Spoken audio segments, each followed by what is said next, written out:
பரிசுத்த நாமத்துக்கு மகிமை உண்டாவதாக. என்னை ஒரு சிறு சாட்சியாக ஏற்படுத்தின கிருபைக்காக கர்த்தரை ஸ்தோத்திரிக்கிறேன். இப்பொழுது அம்மாவை பற்றி சொல்ல வேண்டுமென்றால், நான் பிறந்த நேரத்திலே அம்மாவுக்கு ஞாபகம் இல்லாமல் ஒரு 4 நாட்கள் ஞாபகம் இல்லாமல் ஃபிட்ஸ் இருந்தாங்க. அந்த டைமில் ரொம்ப விசுவாசமாக இருந்தாங்க. ஏற்கனவே அவங்க சொல்லியிருந்தாங்க குடும்பத்தில், எனக்கு என்ன பலகீனம் வந்தாலும் ஹாஸ்பிட்டலுக்கு கூட்டிகிட்டு போகக்கூடாது அப்படின்னு. அது மாதிரி எங்கள் மாமா எல்லாம் அவங்களுக்கு இப்படி ஞாபகம் இல்லாமல் ஆன பிறகு கூட அவங்க ஹாஸ்பிட்டல் கூட்டிகிட்டு போகாமல் ஜெப வீட்டுக்கு கூட்டிகிட்டு போயிருக்காங்க. அம்மாவுக்கு 4 நாள் ஞாபகமே வரல. அப்படி இருந்த பிறகும் அப்புறம் விசுவாசத்துலேயே அவங்க சபையார் எல்லோரும் ஜெபிச்சிருக்காங்க. ஜெபிச்சு 4 நாள் கழித்து 5ஆவது நாள் ஞாபகம் வந்திருக்கு. அம்மா எழுந்து அந்த ஆராதனையில் சாட்சி சொல்லி அப்புறமா வீட்டுக்கு நடந்தே வந்திருக்காங்க. போகும்போது கார் பிடிச்சி கூட்டிகிட்டு போயிருக்காங்க. வரும்போது விசுவாசத்தோடு அவர்கள் சாட்சி சொல்லி நடந்து வீட்டுக்கு வந்திருக்காங்க. அவ்வளோ ரொம்ப விசுவாசத்தில் அவங்க உறுதியாக இருந்தாங்க. அதுக்கப்புறமும் எங்ககிட்ட சொல்லும்போதும் எல்லாம், எனக்கு மேரேஜ் முடிகிறது வரைக்கும் நான் இது வரைக்கும் ஹாஸ்பிட்டல் போனதே இல்லை. எனக்கு இந்த காய்ச்சல் மருந்து கூட தெரியாது. அந்த அளவுக்கு அவங்க காய்ச்சல் வந்தால் கூட ஜெபம் பண்ணி அதிலே அப்படியே வளர்த்திட்டு இருந்தாங்க. விசுவாசத்திலே வளர்த்திட்டு இருந்தாங்க. ரொம்ப பைபிள் படிப்பாங்க, அதிகமாக ஜெபம் பண்ணுவாங்க. அந்த மாதிரி இருந்தாங்க. எதுனாலும் அது ஆவிக்குரிய ஜீவியத்திலும் எல்லாம் சொல்லி கொடுத்தாங்க. குடும்பத்தில் எப்படி இருக்க வேண்டும் அப்படிங்கிறதுலையும் எல்லாம் நல்ல முறையில் சொல்லி கொடுத்து நல்லா வளர்த்தாங்க. அப்புறம் நான் மேரேஜ் முடிஞ்சு போன அப்புறம் ஃபோன் பண்ணும்போதெல்லாம் கேட்பாங்க, பைபிள் படிச்சியா, ஜெபம் பண்ணியா அப்படின்னு. இல்லைன்னு சொன்னால் 10 அதிகாரம் படி, 10 அதிகாரம் படிச்சுட்டு எனக்கு ஃபோன் பண்ணி சொல்லு அப்படின்னு சொல்லுவாங்க. எப்போவுமே ஜெபிக்க வேண்டும், வேதம் வாசிக்க வேண்டும், ஆண்டவருக்கு பிரியமாக இருக்க வேண்டும், பிள்ளைங்களுக்கும் அது மாதிரி சொல்லிக் கொடுக்கணும் அப்படி சொல்லுவாங்க. எனக்கு பிள்ளைக்கு காய்ச்சல் சொல்லிட்டு நான் ஹாஸ்பிட்டல் போகணுன்னு சொன்னாலும், ஹாஸ்பிட்டல்லாம் போகாத, உட்காந்து ஜெபம் பண்ண, ஆண்டவர் சுகம் தருவார், ஜெப வீட்டில் போயிருந்து ஜெபம் பண்ணு அப்படின்னு சொல்லுவாங்க. அவ்வளவு ரொம்ப விசுவாசத்தில் உறுதியாக இருந்தாங்க. அதற்காக கர்த்தரை ஸ்தோத்திரிக்கிறேன். இந்த நேரத்தில் அவர்கள் மகிமைக்குள் பிரவேசித்திருக்கிறார்கள், ஏப்பாறிக்கொண்டிருக்கிறார்கள். அதற்காக கர்த்தரை ஸ்தோத்திரித்து என் சாட்சி முடித்துக் கொள்கிறேன். யார் இவர்கள்? திரளாய் நிற்கும் யார் இவர்கள்? சேனை தலைவராம் இயேசுவின் போர்த்தளத்தில் அழகாய் நிற்கும் யார் இவர்கள்? சேனை தலைவராம் இயேசுவின் போர்த்தளத்தில் அழகாய் நிற்கும் யார் இவர்கள்? ஒரு தாலந்தோ, 2 தாலந்தோ, 5 தாலந்தோ உபயோகித்தோ, சிறிதானதோ பெரிதானதோ, பெற்ற பணி செய்து முடித்தோர் அழகாய் நிற்கும் யார் இவர்கள்? திரளாய் நிற்கும் யார் இவர்கள்? சேனை தலைவராம் இயேசுவின் போர்த்தளத்தில் அழகாய் நிற்கும் யார் இவர்கள்? சேனை தலைவராம் இயேசுவின் போர்த்தளத்தில் அழகாய் நிற்கும் யார் இவர்கள்? தனிமையிலும் வறுமையிலும் லாசு நின்றவர்கள், யாசித்தாலும் போஷித்தாலும் விசுவாசத்தை காத்தவர்கள் அழகாய் நிற்கும் யார் இவர்கள்? திரளாய் நிற்கும் யார் இவர்கள்? சேனை தலைவராம் இயேசுவின் போர்த்தளத்தில் அழகாய் நிற்கும் யார் இவர்கள்? சேனை தலைவராம் இயேசுவின் போர்த்தளத்தில் அழகாய் நிற்கும் யார் இவர்கள்? எல்லா ஜாதியா, எல்லா கோத்திரம், எல்லா மொழியும் பேச சுமக்கலாம். சிலுவையின் கீழ் ஈசுருக்கு தான் சீர் போராட்டம் செய்து முடித்தோர் அழகாய் நிற்கும் யார் இவர்கள்? திரளாய் நிற்கும் யார் இவர்கள்? சேனை தலைவராமேசுவின் போர்த்தளத்தில் அழகாய் நிற்கும் யார் இவர்கள்? சேனை தலைவராமேசுவின் போர்த்தளத்தில் அழகாய் நிற்கும் யார் இவர்கள்? പതറിയിടല്ലേ കണ്ണുനീരിലും തളർന്നിടല്ലേ ഞാൻ എന്നും നിന്റെ ദൈവം നീ എന്നും എൻ്റേതാണ് ഞാൻ എന്നും നിന്റെ ദൈവം നീ എന്നും എൻ്റേതാണ് നിന്റെ വിശ്വാസമോ ഭംഗം വരികയില്ല അത് പ്രാപിച്ചിടും നിശ്ചയം അത് പ്രാപിക്കുമ്പോൾ നഷ്ടം ലാഭമാകും ദുഃഖം സന്തോഷമായി മാറും നിന്റെ വിശ്വാസമോ ഭംഗം വരികയില്ല അത് പ്രാപിച്ചിടും നിശ്ചയം അത് പ്രാപിക്കുമ്പോൾ നഷ്ടം ലാഭമാകും ദുഃഖം സന്തോഷമായി മാറും നഷ്ടങ്ങളിലും പതറിയിടല്ലേ കണ്ണുനീരിലും തളർന്നിടല്ലേ ഞാൻ എന്നും നിന്റെ ദൈവം നീ എന്നും എൻ്റേതാണ് ഞാൻ എന്നും നിന്റെ ദൈവം നീ എന്നും എൻ്റേതാണ്. கர்த்தருடைய பரிசுத்த நாமத்திற்கு மகிமைப்படுவதாக. இந்த வேளையிலும் ஆண்டவர் எங்களுக்கு ஒரு அன்பான மாமியை தந்தார். அவர்கள் மாமி மாதிரி எங்ககிட்ட நடந்ததில்லை. 4 பிள்ளைகளையும் மருமக்களையும் அவங்க பிள்ளைங்கள மாதிரி தான் நடத்துவாங்க. ரொம்ப அன்பாக இருப்பாங்க. என்ன ஒரு சாப்பாடு விஷயமா இருந்தாலும் எல்லாருக்கும் ஷேர் பண்ணி கொடுப்பாங்க. எல்லாருக்கும் ஷேர் பண்ணி ரொம்ப அன்பு கண்டிப்பு எல்லா விதத்துலேயும் அப்படி தான் ரொம்ப அன்பாக இருந்தாங்க. எங்கள் மேலே ரொம்ப கரிசனையாக இருந்தாங்க. நான் ரொம்ப நாட்களில் ரெய்னாடுக்கு 2 வயசுலேருந்து 3 வயசு வரையும் அவன் ரொம்ப கஷ்டப்பட்டான். அடிக்கடி ஒரு வாரத்துக்கு ஒருக்கா அவனுக்கு ஃபீவர் வந்துடும். அவன் ஃபீவர் வந்தால் ஹை ஃபீவர் ஆகி ஃபிட்ஸ் வந்து ரொம்ப கஷ்டப்படுவான். அந்த நாட்களில் எல்லாம் மாமி சொல்லுவாங்க, நாங்கள் ஹாஸ்பிட்டல் போக இருந்தாலும் நீ ப்ரேயர் பண்ணு. ஜெபாக்கும் இப்படி தான் இருந்தது. அந்த நாட்களில் நான் அவனை மடியில் வச்சு எப்பவும் ஆண்டவர்கிட்ட நான் ப்ரேயர் பண்ணுவேன். அதே மாதிரி நீயும் ப்ரேயர் பண்ணு, ஆண்டவர் தான் பிள்ளைய நல்ல சுகத்தை தரணும் அப்படி தான் எப்பவும் சொல்லுவாங்க. ரொம்ப விசுவாசமாக இருப்பாங்க. நான் மேரேஜ் முடிஞ்சு வந்த நேரத்துலலாம் நான் மார்னிங் எழும்பி சமைக்க வரும்போது அவங்க ரூம்லேருந்து எப்பவும் ப்ரேயர் பண்ணிகிட்டே இருப்பாங்க. ப்ரேயர் பண்ணி பைபிள் வாசித்து எல்லாம் முடிச்சுட்டு தான் அவங்க வெளியே வருவாங்க. அதே மாதிரி நல்லா பைபிள் வாசிப்பாங்க. எங்ககிட்டையும் எப்பவும் சொல்லுவாங்க, நல்ல பைபிள் வாசிங்க பிள்ளைய, வசனத்தை படிக்கணும். 1 வருஷத்துக்குள்ளே பைபிளை நீ படித்து முடிச்சிங்கன்னா ஒரு அம்மா பைபிள் கொடுப்பாங்க. அந்த பைபிள் அவங்க சொன்னது மாதிரி எப்போவுமே எல்லா வருஷமும் படித்து முடித்து அந்த பைபிளை வாங்கி அதை பேர பிள்ளைங்களுக்கு பிறந்த நாள் வரும்போது அதை பரிசாக கொடுப்பாங்க. அப்படி அவங்க ஆண்டவர் மேலே நல்ல விசுவாசத்தில் பிள்ளைங்களையும் ரொம்ப உற்சாகப்படுத்துனாங்க.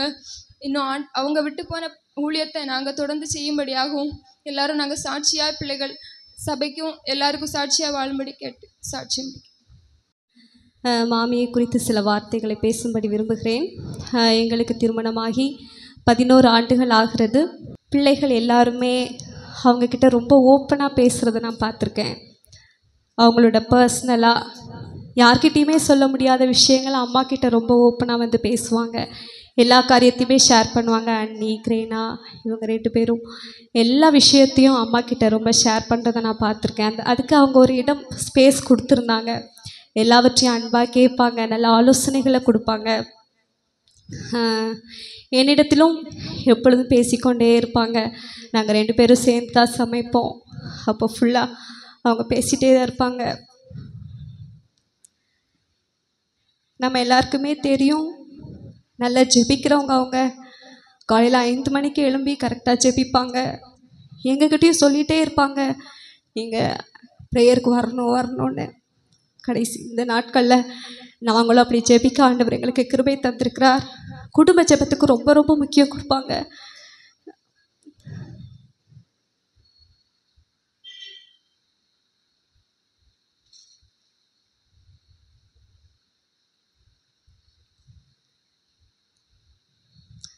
நான் திருமணமான அடுத்த நாள் ஒரு சனிக்கிழமை கீழே தான் வந்து நாங்கள் ப்ரேயர் பண்ணோம்.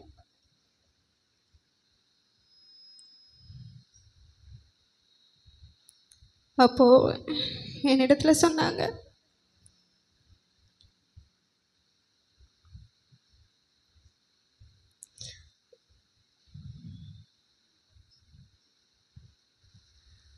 குடும்ப ஜெபம் ரொம்ப முக்கியம், தேவன் இந்த காரியத்தை எங்களுக்கு ரொம்ப கற்றுக் கொடுத்துருக்கிறார், அதனால நாங்கள் குடும்ப ஜெபம் தவறாமல் செய்வோம், ஒவ்வொரு நாளும் நம்ம குடும்ப ஜெபம் செய்யணும், உன்னை கர்த்தர் ஒரு தீர்க்கதரிசியாக மாற்றுவார் அப்படின்னு என்னிடத்துல சொன்னாங்க. அவங்களுக்கு எவ்வளோதான் முடியலைனாலும் குடும்ப ஜெபத்தை அவங்க ஒரு நாளுமே கட் பண்ணதே கிடையாது. சிலருக்கு தெரியும், இங்கே வெளியே வந்து உட்காந்துருப்பாங்க, கரெக்டாக நைட் 8 மணி ஆனால் குடும்ப ஜெபத்துக்கு இருப்பாங்க. அவங்களுக்கு எவ்வளோ முடியலைனாலும் வாங்க நம்ம எல்லோரும் சேர்ந்து ஜெபம் பண்ணுவோம், ஜெபம் பண்ண பிறகு நான் போய் படுத்துக்கொள்கிறேன் அப்படின்னு சொல்லுவாங்க. அவ்வளோ அவங்க ஜெபத்துக்கு முக்கியத்துவம் கொடுத்தாங்க. மற்ற மாதிரி உங்களுக்கு அவங்களுடைய ஊழிய பாதை எல்லாமே உங்களுக்கு நல்லாவே தெரியும். அவங்கள மாதிரி ஒரு ஞாபக சக்தி உள்ளவங்கள நான் பார்த்ததே கிடையாது. நிறைய சங்கீதங்களை மனப்பாடமாக சொல்லுவாங்க, நிறைய பாடல்களை மனப்பாடமாக பாடுவாங்க. நாங்கள் பாட்டு புக்கை பார்த்து பாடுவோம், அவங்க பாட்டு புக்கை பார்க்காமலே பாடுவாங்க. ஆனால் நாங்கள் ஏதாவது ஒரு ஸ்டான்ஸாக மிஸ் பண்ணிட்டா கூட, இல்லை இந்த ஸ்டான்ஸாக இருக்குது இன்னும் நம்ம பாடலை அப்படின்னு சொல்லி அவங்க கரெக்டாக சொல்லுவாங்க. நித்தியமாம் ஸ்நேகத்தின் ஆழமும் அந்த பாடல், அழைத்தீரை இயேசுவே, அந்த அழைத்தீரை இயேசுவேலாம் ரொம்ப கண்ணீரோடு அவங்க பாடுகிறத நான் பார்த்துருக்கேன். பாடல்கள் நிறைய பாடல்கள் மனப்பாடமாக பாடுவாங்க. பைபிள் நல்லா ரீட் பண்ணுவாங்க.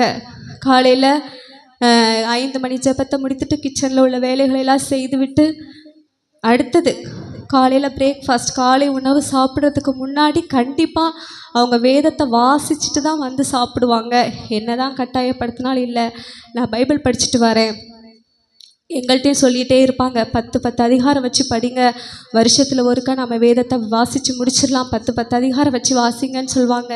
ஒவ்வொரு நாளும் தவறாமல் 10 அதிகாரங்கள் அவங்க வாசித்து முடிப்பாங்க. ஒரு வருஷத்துக்கு ஒரு முறையாக வேதத்தை வாசித்து முடிப்பாங்க. அவங்களுக்கு வந்து ஒரு பைபிள் கிஃப்டாக கிடைக்கும், அதை அவங்க பத்திரமா வச்சுருப்பாங்க. வச்சுட்டு பிள்ளைகளுடைய பிறந்தநாள் வரும்போது, எங்கள் பேர பிள்ளைகளுக்கு பிறந்தநாள் வரும்போது, அண்ணியுடைய பிள்ளைகள் சென்னையிலேருந்து வரும்போது அந்த பைபிளை அவங்களுக்கு கிஃப்டாக கொடுப்பாங்க. அது மாத்திரம் இல்லை, சபையை அவங்க ரொம்ப நேசித்தாங்க. ஆராதனை நேரத்தில் நான் இடையில எழுப்பி போய் பார்க்க போவேன். அப்போ ஒவ்வொருத்தராக கேட்பாங்க, இவங்க வந்திருக்காங்களா, யார் வந்திருக்காங்க, யார் வரலை, எல்லாவற்றையும் அவங்க கண்டிப்பாக விசாரிப்பாங்க. எவ்வளோ கடைசி வர பலவீனப்பட்ட அந்த நாட்களிலுமே அவங்க எல்லா ஜெபத்துக்குமே அவங்க வந்து வெயிட் பண்ணிகிட்டே இருப்பாங்க. இங்கேருந்து அங்கே ஜெபம் முடிச்சுட்டு போகிற வரைக்கும் உபவாச ஜெபம், பெண்கள் ஜெபம், உபவாச ஜெபம், ஆராதனை எல்லாத்துக்கும் எப்போ முடிச்சுட்டு வருவாங்கன்னு அவங்க வெயிட் பண்ணிகிட்டே இருப்பாங்க. யாரெல்லாம் வந்ததென்று விசாரித்து கேட்டுக்கொண்டே இருப்பாங்க. எல்லாருக்குமே யார் வீட்டுக்கு வந்தாலுமே அவங்கள உட்கார வச்சு நிறைய நேரம் அவங்கள பற்றி விசாரிப்பாங்க. அவர்களுடைய பிள்ளைகள் என்ன செய்கிறாங்க, என்ன படிக்கிறாங்க, எங்கே வேலை பார்க்குறாங்க, எந்த இடத்துல திருமணம் செய்து கொடுத்துருக்காங்க, எல்லாவற்றையும் விசாரிப்பாங்க. அதே நேரத்தில் எல்லாவற்றையும் கரெக்டாக ஞாபகத்தில் வச்சுருப்பாங்க. எங்கள் வீட்டிலேருந்து யார் வந்தாலும் சரி, யார் வீட்டுக்கு வந்தாலும் இல்லை வெளியே யாரை பார்த்தாலும் எல்லார்கிட்டேயும் ரொம்ப நல்லா பேசுவாங்க. எல்லாரையும் ஆராதனைக்கு கூப்பிடுவாங்க. தெரிந்தவர்களோ தெரியாதவர்களோ யாரை பார்த்தாலும் ஆராதனைக்கு கூப்பிடுவாங்க. குடும்பத்தில் எல்லாரையுமே ஒரே மாதிரி நேசித்தாங்க. எல்லாரையுமே ரொம்ப விசாரிப்பாங்க. யார் ஒருத்தரை காணலைனாலும் அவங்கள கேட்டுக்கொண்டே இருப்பாங்க. ஆனால் ஸ்கூலுக்கு போகும்போது கண்டிப்பாக அவள் வந்து மாமிகிட்ட சொல்லிட்டு தான் போகணுன்னு எதிர்பார்ப்பாங்க. ஒருவேளை இவ சொன்னது அவங்களுக்கு கேட்கல அப்படின்னா, அவள் எனக்கு என்னட்ட சொல்லாமல் போனா அப்படின்னலாம் சொல்லுவாங்க. சர்ச்சில் போய் 5 நிமிஷம் ஜெபம் பண்ணிட்டு தான் ஸ்கூலுக்கு போகணும் அப்படின்னலாம் சொல்லுவாங்க. கிரேனா காலேஜுக்கு போகும்போதும் அப்படி சொல்கிறத நான் பார்த்துருக்கேன். எங்கே போனாலும் ஜெபம் பண்ணிட்டு தான் வெளியே போவாங்க. எல்லாரையுமே ரொம்ப விசாரிப்பாங்க, ரொம்ப அன்பாக இருப்பாங்க. எல்லாத்துலேயுமே நல்ல ப்ரீ பிளான் பண்ணுவாங்க.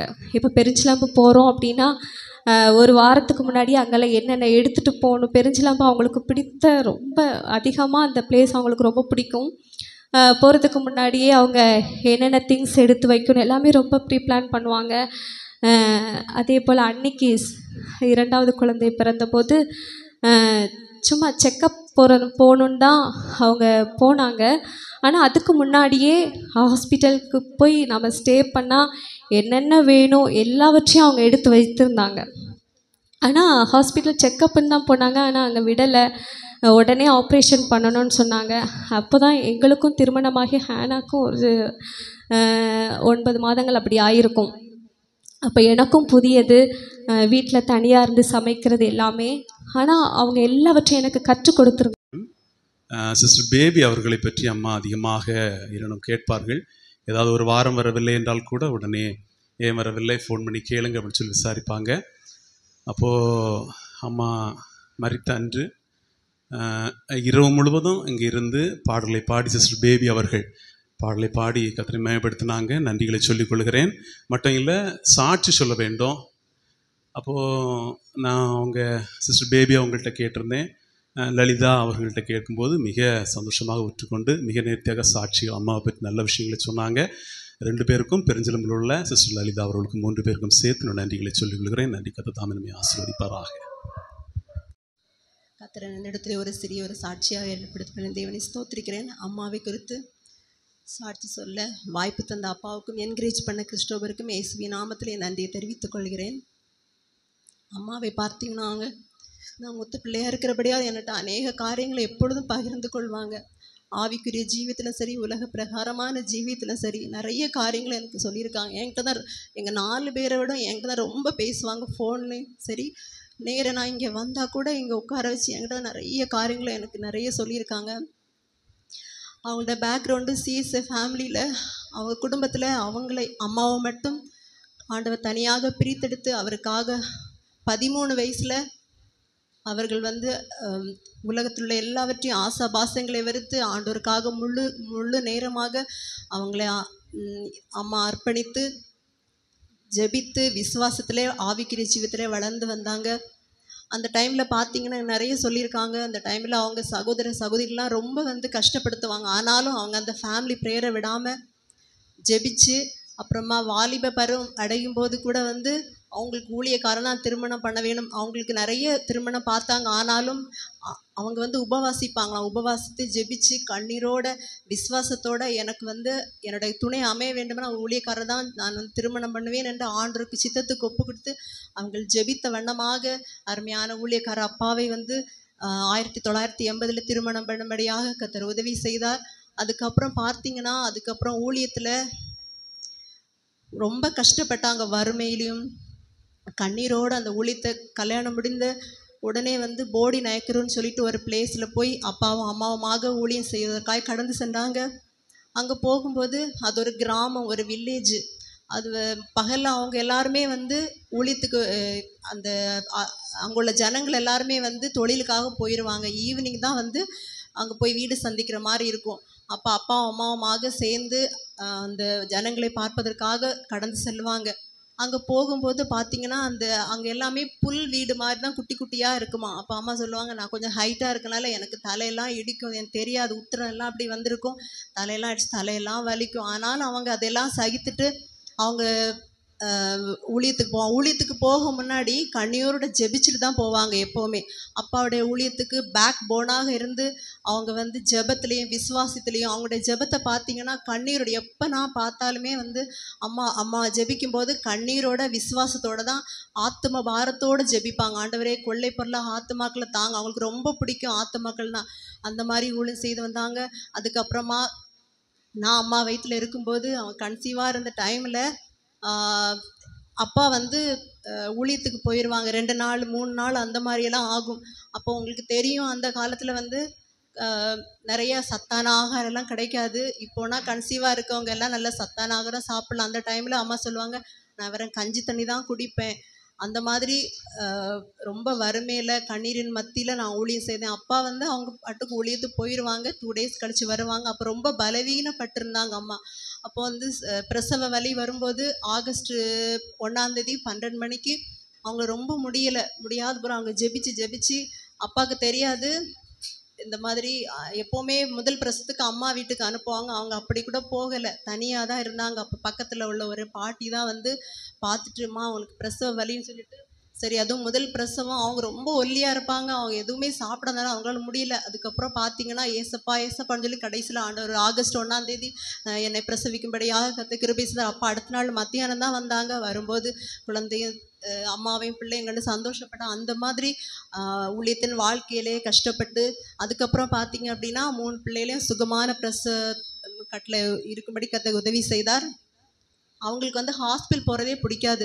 அவங்க வந்து ரொம்ப விசுவாசத்தில் ஜெபிச்சு என்ன ஒரு சின்ன ஒரு தலைவலி வந்தாலும் ஒரு ஃபீவர் வந்தாலும் ஹாஸ்பிட்டல் போங்கன்னா கேட்கவே மாட்டாங்க. அந்த மாதிரி ஒரு விசுவாசம். அவங்க எல்லாத்தையும் விசுவாசத்தில் ஜெபித்து ஆண்டவர்கிட்ட கேட்டு பெற்றுக்கொண்டாங்க. அவங்க வந்து விசுவாசிகளே அன்போடு விசாரிப்பாங்க. ஒரு சிரித்த முகத்தோடு எல்லாரையுமே வந்து வரவேற்று அவங்கள வந்து ஆவிக்குரிய ஜீவியத்திலே சுவிசேஷம் சொல்லுவாங்க. அதே மாதிரி நீங்கள் சாப்பிட்டு தான் போகணும். அந்த மாதிரி நான் எல்லாமே அதை நோட் பண்ணியிருக்கேன் அவங்க பண்ணுறது. அதே மாதிரி அவங்களோட ஊழியனா ரொம்ப பிடிக்கும். வேத பாட ஊழியம், VBS இந்த மாதிரிலாம் வந்த உடனே அவங்க வந்து கிளம்பிடுவாங்க. நான் பிள்ளைகளுக்கெல்லாம் நான் கூட்டிகிட்டு வரேன்னு சொல்லிட்டு நிறைய ஆத்துமாக்களை ஆதாயம் பண்ணி அந்த ஊழியத்தில் கூட அருமையாக அவங்க செயல்பட்டாங்க. அதுக்கப்புறம் பார்த்தீங்க அப்படின்னா எங்களுக்கெல்லாம் சொல்லித்தரது ஒழுக்கம், ஆவிக்குரிய ஜீவியத்தில் ட்ரெஸ் பண்ணுறது, இப்படி தான் நீங்கள் ட்ரெஸ் பண்ணணும், இப்படி தான் இருக்கணும், இப்படி தான் நடக்கணும் அப்படின்னு நிறைய சொல்லி கொடுத்துருக்காங்க. அவங்க வந்து அநேக நேரங்களில் வந்து இங்கே கீழே ப்ரேயர் முடிஞ்சிட்டு நாங்கள் அமைதியாக இருப்போம். உடனே கூப்பிடுவாங்க ஃபேமிலி ப்ரேயருக்கு வாங்க. அப்போ நான் எல்லாம் சொல்லியிருக்கேன், இப்போ தானம்மா ஜெபிச்சுட்டு வந்தோம் அப்படின்னா. இல்லை, ஃபேமிலி ப்ரேயர் ரொம்ப இம்பார்ட்டண்ட். அதனால் தனி ஜெபம் முக்கியம், ஃபேமிலி ப்ரேயர் முக்கியம். கீழே ஜெபம் முடிஞ்சாலும் கூட நீங்கள் ஃபேமிலி ப்ரேயர் பண்ணணும். அந்த மாதிரி அவங்க வந்து நிறைய காரியங்களில் ஆவிக்குரிய ஜீவியத்துலேயும் சரி எங்களோட நிறைய எங்களுக்கு பகிர்ந்துருக்காங்க. அப்பாவோட ஊழியத்தில் கூட வந்து போகிறாங்க அப்படின்னா வந்து ஜெபிச்சு தான் அனுப்புவாங்க. சொல்லப்போனால் என்ன நிறைய இருக்குது. ஸோ இதோட என்ன சாட்சியை முடித்துக் கொள்கிறேன்.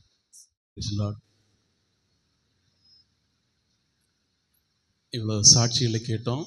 இந்த சாட்சிகள் அம்மாவுடைய அடக்க ஆராதனை அன்னைக்கு சொல்லணும் அப்படின்னு சொல்லி கோஆர்டினேட் பண்ணுற பாஸ்டர்லாம் சொல்லி வச்சுருந்தேன். நேரம் அதிகமாக ஆயிடுச்சு. வெளியே எல்லோரும் வெயிலில் நின்றுட்டு இருந்தாங்க.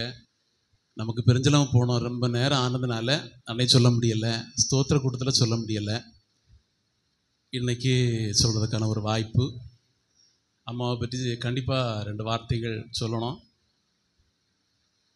இங்கே ஆராதனைக்கு கீழே வர முடியாத அந்த டைம் மேலே அவங்க இந்த சேரில் இருந்துகிட்டே இருப்பாங்க. கேமரா வழியாக அங்கே டிவியில் லைன் கொடுத்துருந்தோம். ஆராதனை அந்த டிவியில் பார்த்து இதில் இருப்பாங்க. மேலே அந்த ஆராதனையை பார்த்து அவங்க ஆராதிச்சுட்டே இருப்பாங்க. நான் இடையில மேலே போனேன்னா, இங்கே எதுக்கு வந்த? தண்ணி குடிக்க வந்தேம்மா, ஓடிப்பா கீழே போ அப்படிம்பாங்க. கேட்பாங்க யார் யார் வந்திருக்காங்க, ராஜமாமா ஃபேமிலி வந்திருக்காங்களா, ஜோய்சன் வீட்டில் வந்திருக்காங்களா, புனிதா சிஸ்டர் ஃபேமிலி வந்திருக்காங்களா, ஒவ்வொருத்தரையா அந்த சந்திரமி சிஸ்டர் ஃபேமிலி வந்து ஒவ்வொருத்தரையாக கேட்பாங்க. கில்பட்டவங்க ஃபேமிலி வந்திருக்காங்களா, அப்போ யாராவது வராமல் இருந்தால் இப்போ ஏன் வரல, ஃபோன் பண்ணி கேளு. இந்த சின்ன பிள்ளைகள் வந்திருக்கு, எல்லாரையும் கேட்பாங்க. அப்படி சில வருஷங்கள் அப்படி இருந்தாங்க. கீழே வர முடியாமல் இருந்தாங்க. அப்புறமா வெளியே வர முடியாது, ரூமில் இருந்து ஆராதிச்சுட்டு இருப்பாங்க. கரெக்டாக அந்த டைம் எழும்பி இருந்து இந்த டைமில் ஆராதிச்சுட்டே இருப்பாங்க. கடைசியாக அவங்களுக்கு கொஞ்சம் சுயநிலை இல்லாமல் இருந்தது. ஹாஸ்பிட்டலில் கூட்டிகிட்டு போனோம். ஐசியூவில் அட்மிட் பண்ணியிருந்தாங்க. உடனேயே நாங்கள் ஃபோன் பண்ணி சொன்ன உடனே ராஜன் மாமா ஃபேமிலி, ஜோய்சன் அவங்க ஃபேமிலி உடனே வந்தாங்க. அங்கே கில்பர்ட் அவங்க அம்மாவும் அதே டைமில் ஐசியூவில் இருந்தாங்க. அப்போது கில்பர்ட் அவங்க சொன்னாங்க, நீங்கள் ரொம்ப நேரம் நாங்கள் யாராவது ரொட்டேஷனில் நானோ அப்பாவோ தம்பியோ தங்கச்சி என் ஒய்ஃபு அள்ளின்னு யாராவது இருப்போம். கில்பர்ட் அவங்க கிட்ட சொன்னாங்க, நான் இங்கே தான் இருக்கிறேன், நானே பார்த்துக்கலாம். ஏன்னா அப்பப்போ கூப்பிடுவாங்க, பேரை கூப்பிட்டு மெடிசன் வாங்கிட்டு வாங்க, தண்ணி கொண்டு வாங்க, ட்ரெஸ்ஸை கொடுப்பாங்க. அப்போ கில்பர்ட் அவங்க சொன்னாங்க, நான் பார்த்துக்கலாம் அப்படி சொன்னாங்க. ரொம்ப நன்றி அவங்களுக்கு. அப்புறமா ராஜன் மாமா ஃபேமிலி ரொம்ப நேரம் வந்திருந்தாங்க. ஜோய்சன் வீட்டில் ரொம்ப நேரம் வந்திருந்தாங்க. லலிதா மாமி கிட்ட சொன்னாங்க, நான் இருக்கிறேன் வெளியே, நாங்கள் வெயிட் பண்ணிட்டு இருக்கோம் என்று சொன்னாங்க. நான் இருக்கிறேன், நீ போ. நான் இருக்கிறேன், இல்லை நான் இருக்கிறேன் அப்படின்னு சொல்லி என்கிட்ட கேட்டாங்க. அப்புறம் Punitha sister family, Chandramathi sister family, இவங்கெல்லாம் ரொம்ப நேரம் வெயிட் பண்ணி இருந்து அம்மாவை பார்க்குறதுக்காக மட்டும் இல்லை, எல்லா தேவனுடைய பிள்ளைகளும் சுதா நர்ஸ் அவங்க, ரஜினி நர்ஸ் அவங்க சொன்ன உடனே ஓடி வந்து நம்ம அவங்களுக்கெல்லாம் ஈஸியாக ஐசியூவில் போயிடலாம். அங்கே ஒர்க் பண்ணவங்க ரஜினி நர்ஸ் அவங்க, சுதா நர்ஸ் அவங்க நம்மளை விட மாட்டாங்க. கெஞ்சி ரிக்வெஸ்ட் பண்ணி கேட்டால் கூட விட மாட்டாங்க. ஓடி போய் அம்மாவை பார்த்து என்ன கண்டிஷன் அப்படின்னு சொல்லி வந்து எங்கள்கிட்ட சொன்னாங்க. அவங்க மட்டும் இல்லை, எல்லா விசுவாசிகளும் அன்பாக வந்து பார்த்தீங்க. உங்களுக்கு நன்றிகளை சொல்லிக்கொள்கிறோம். அது மட்டும் இல்லை, அப்புறமா டிஸ்சார்ஜ் பண்ணி இங்கே வந்து வீட்டில் கொஞ்சம் பேசிகிட்டு இருந்தாங்க. எங்களுடைய இங்கே நீங்கள் எல்லாருமே சபை விசுவாசிகள், பெருஞ்சலம் சபை விசுவாசிகள் எல்லாருமே அறிஞ்ச உடனே உங்கள் வீட்டில் ஒரு நபருக்கு எவ்வளவு கஷ்டமோ, எப்படி கவனிப்பீங்களோ, எந்த அளவிற்கு விசாரிப்பீங்களோ ரொம்ப விசாரிச்சிங்க.